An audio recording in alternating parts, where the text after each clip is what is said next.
Allahumma salli wa sallim wa barik ala hadzal nabiyil karim wa ala alihi wa ashabihi ajma'in. Faya ayuhan nasul hadirun, usikum wa nafsi bitaqwallah. Ittaqullaha haqqa tuqatih wa la tamutunna illa wa antum muslimun. Summa qala Allah ta'ala fil Qur'anil Karim, a'udzu billahi minasy syaithanir rajim. Bismillahirrahmanirrahim. Wa ankihul ayama minkum was-salihina min ibadikum wa imaikum iyakunu fuqara yughnihimullahu min fadlih wallahu wasi'un alim. Sadaqallahul azim. Bapak-bapak, saudara-saudara hadirin kaum muslimin, sidang jemaah salat fardu Jumat yang dimuliakan oleh Allah. Marilah kita sama-sama sejenak menyampaikan kalimat puji dan syukur. Alhamdulillahi rabbil alamin. Segala puji bagi Allah Tuhan semesta alam, yang mana pada Jumat yang penuh berkah kali ini kita masih diberikan nikmat kesehatan, nikmat kesempatan, kemudahan-kemudahan, sehingga kita masih bisa melanjutkan ibadah salat fardu Jumat kita secara berjamaah di masjid yang sama-sama kita cintai ini. Kemudian salawat dan salam kita doakan kepada Allah, semoga disampaikan kepada junjungan Nabi besar kita, yakni Nabi Muhammad sallallahu alaihi wasallam, dengan hantaran kata Allahumma salli ala Sayyidina Muhammad wa ala ali Sayyidina Muhammad. Rasulullah telah membawa umat manusia ini dari zaman yang dikenal dengan zaman jahiliyah kepada zaman yang mengenal Islam, dengan meninggalkan Al-Quran dan sunnahnya sebagai pedoman hidup dari kehidupan dunia yang fana ini, dunia yang sementara ini, sampai nanti kehidupan yang kekal abadi di akhirat.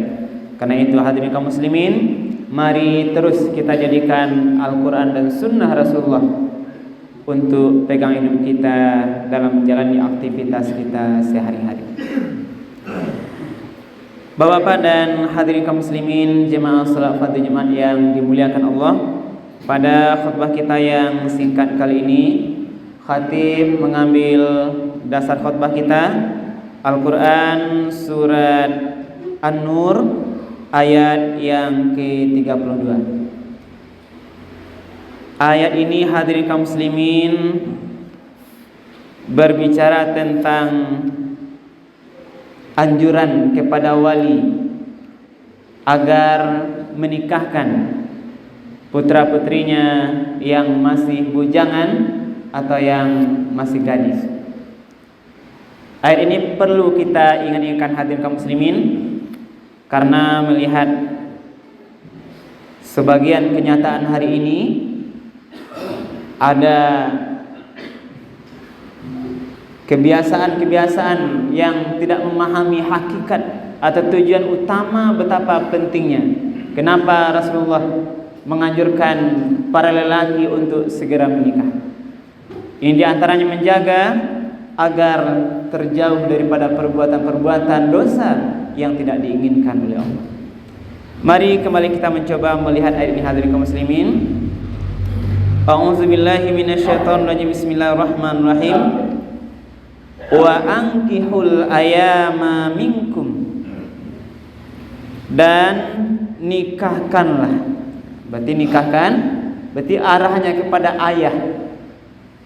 kepada wali nikah, dan nikahkanlah ayama minkum, orang-orang yang masih sendirian di antara kamu. Jadi wahai wali, nikahkanlah anak-anakmu yang laki-laki mungkin, dan juga anakmu yang perempuan, carikanlah jodohnya. Wa ankihul ayama minkum wassalihina min ibadikum wa imaikum. Dan juga nikahkanlah orang-orang yang layak menikah, apakah dia dari hamba sahaya yang laki-laki atau perempuan.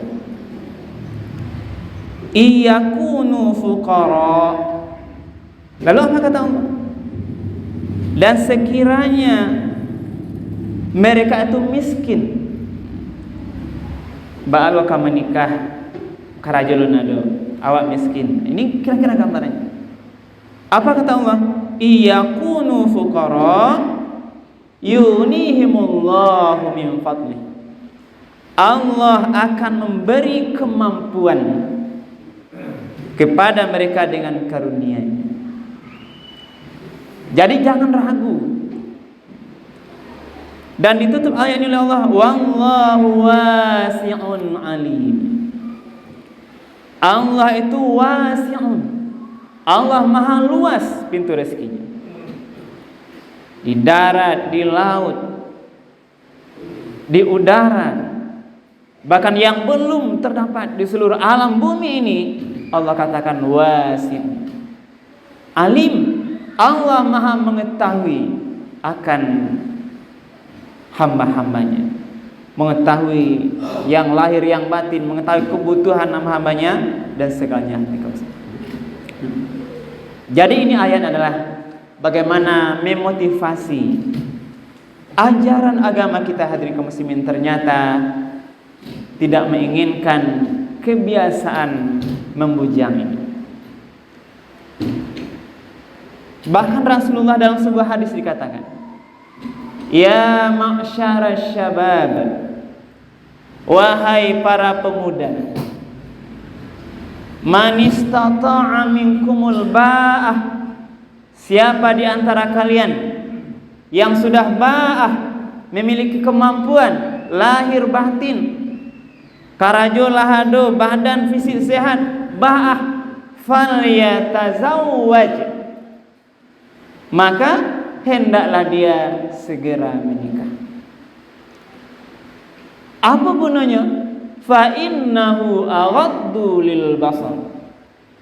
Sesungguhnya dengan menikah itu, punya istri, pasangan itulah aghaddu lil basar, bisa nanti menjaga matanya daripada perbuatan yang tidak dibenarkan. Karena kalau para bujangan, hati kaum muslimin, bisa berjalan di pasar, di mana-mana, terlihat wanita-wanita lain yang bukan muhrimnya, itu ada nanti hasrat syahwat yang kadang-kadang bisa membawa kepada dosa. Tapi kalau ada istrinya, Nabi memandu mengajarkan, ketika engkau sudah punya istri, nanti di jalan bertemu dengan wanita lain, ada hasratmu, pulanglah cepat ke rumah, karena apa yang ada di luar itu ada pada istrimu di rumah. Ini sangat, pendidikan Rasulullah sangat baik hati kaum muslimin. Jadi yang pertama, bagaimana menjaga pandangan mata itu.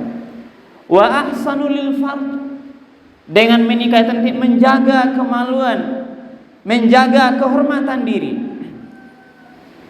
Maka dianjurkan menikah ini adalah untuk nasab seseorang itu agar terjamin, hadirin kaum muslimin. Maka dilarang perzina. Di antara 5 perkara yang wajib dijaga, satu di antaranya adalah yang tidak boleh dirangkul adalah jangan sampai terjadi perzinahan. Dilarang berzina agar nanti selamat nasab seseorang. Hari ini hadirin kaum muslimin, kita melihat ada peristiwa-peristiwa pernikahan yang sudah hamil duluan.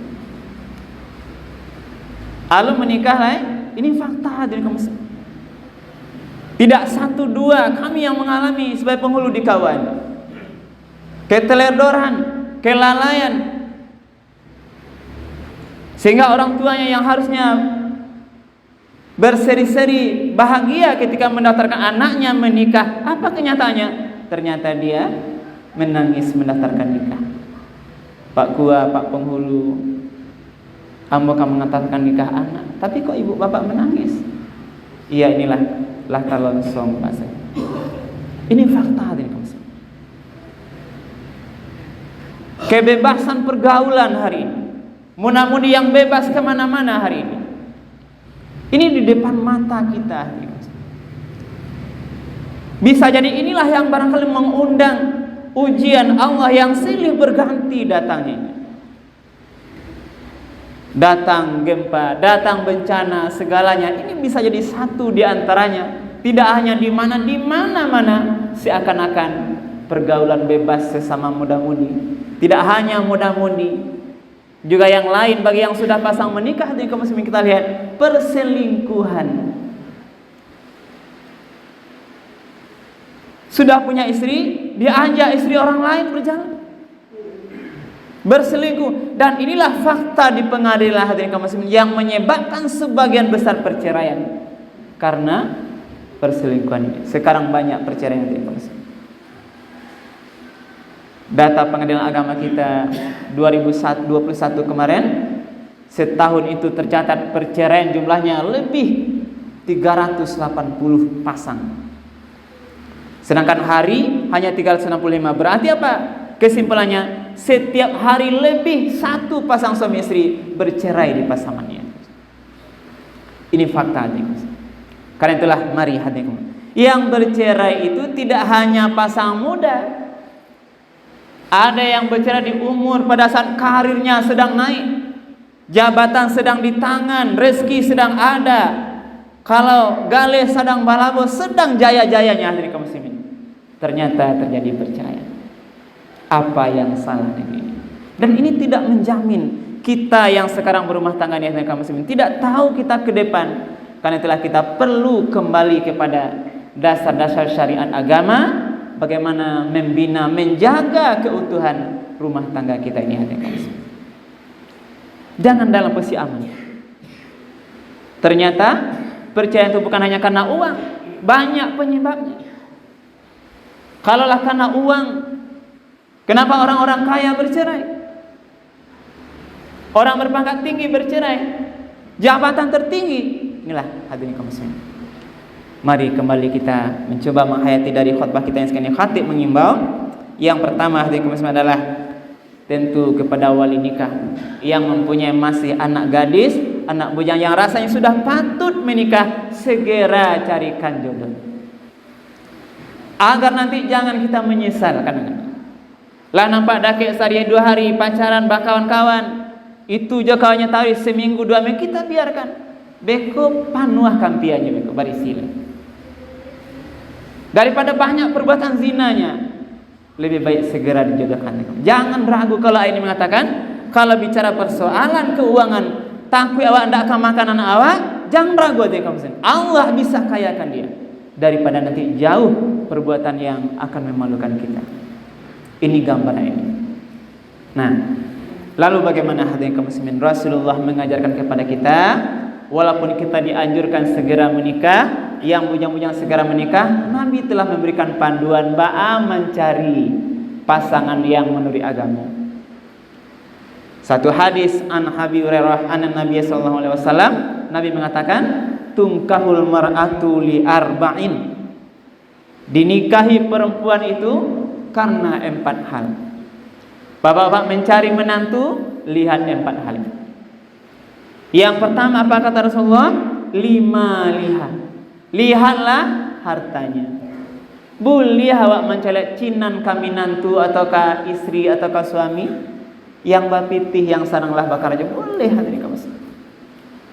Karena rasa kenyamanan kita kalau menantu kita sudah bekerja dia, kita merasa akan aman, terutama dari sisi kehidupan kematangannya. Boleh saja hadirin kaum muslimin. Yang kedua, wali hasabiha. Kalau kamu mencari pasangan, bapak-bapak mencari menantu, lihatlah hasabiha, keturunan siapa anak ini. Sia bisanwa, nangka jadi bisanwa. Orang baik-baikkah dia? Orang yang sering bermaksiatkah dia? Ini menjadi perhatian.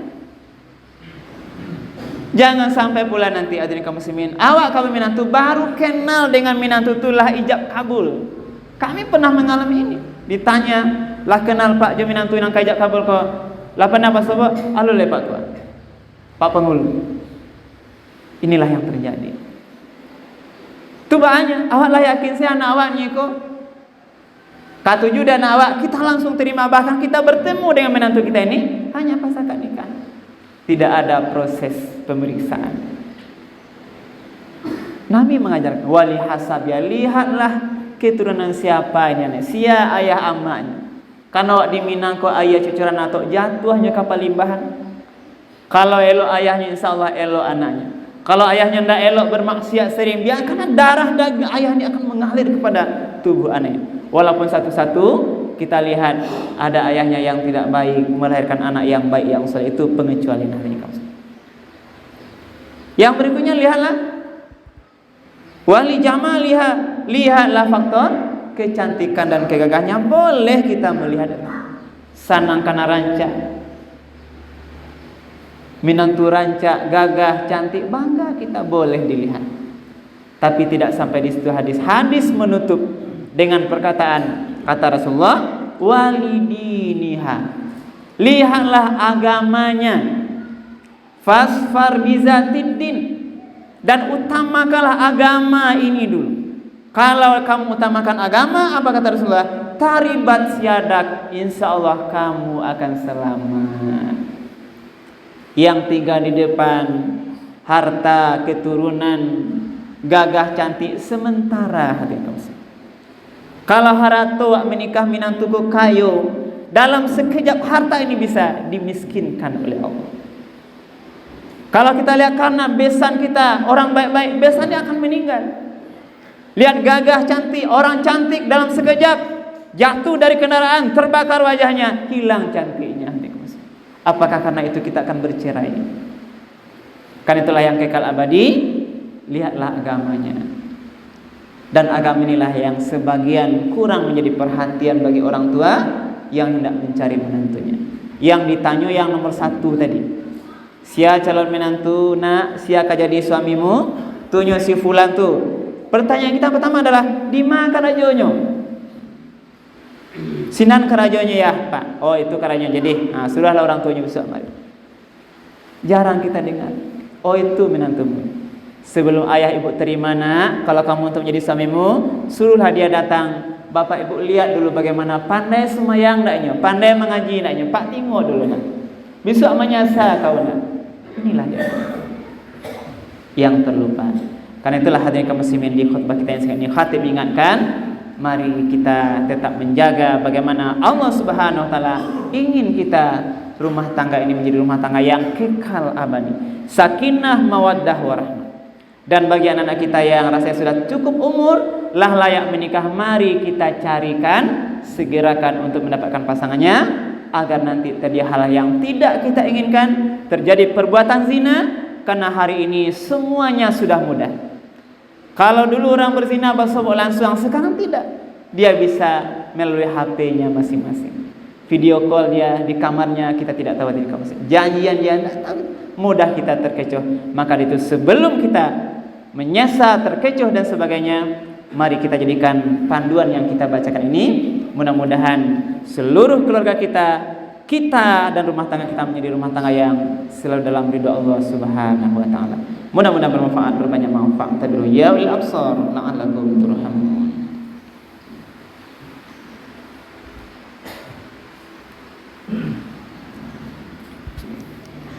Alhamdulillahirabbil alamin alladzi hadana li hadza wa ma kunna linahtadiya laula an Allah. Asyhadu an la ilaha illallah wahdahu la syarikalah wa asyhadu anna Muhammadan abduhu wa rasuluh sallallahu alaihi wasallam la nabiyya ba'dah. Allahumma shalli wa sallim wa barik ala hadzal nabiyil karim wa ala alihi wa ashabihi ajmain. Fa ya ayuhan nasul hadirun usikum wa nafsi bittaqwallah. Ittaqullaha haqqa tuqatih wa la tamutunna illa wa antum muslimun. Faqala Allah ta'ala fil Qur'anil Karim, a'udzu billahi minasyaitonir rajim. Bismillahirrahmanirrahim. Wal 'ashr Innal insana lafi khusr illal ladzina amanu wa 'amilus sholihat wa tawasaw bil haqq wa tawasaw bis sabr. Demi waktu, sesungguhnya manusia-manusia itu benar-benar berada dalam kerugian, kecuali orang-orang yang beriman dan beramal soleh dan ingat-ingatkan dalam kebenaran, kemudian juga ingat-ingatkan dalam kesabaran. Innallaha wa malaikatahu yusholluna 'alan nabi ya ayyuhalladzina amanu shallu 'alaihi wa sallimu taslima. Allahumma shalli 'ala sayyidina Muhammad wa 'ala ali sayyidina Muhammad kama shallaita 'ala sayyidina Ibrahim wa 'ala ali sayyidina Ibrahim wa barik 'ala sayyidina Muhammad wa 'ala ali sayyidina Muhammad kama barakta 'ala sayyidina Ibrahim wa 'ala ali sayyidina Ibrahim fil 'alamin innaka Hamidum Majid. Allahumma fil mu'minina wal mu'minat wal muslimina wal muslimat al ahya'i minhum wal amwat. Allahumma fil lana dhunubana wa liwalidayna warhamhuma kama rabbawna shighara. Allahumma arinal haqqa haqqan warzuqna ittiba'ah wa arinal batila batilan warzuqna ijtinabah. Rabbana hab lana min azwajina wa dhurriyyatina qurrata a'yun waj'alna lil muttaqina imama. Rabbana atina fid dunya hasanah wa fil akhirati hasanah wa qina azabannar. Ibadallah, innallaha ya'muru bil ihsan wa ita'idil qurba wa yanha 'anil fahsya'i wal munkari wal baghi wa la dzikrullahi akbar. Aqimis shalah. Alhamdulillah.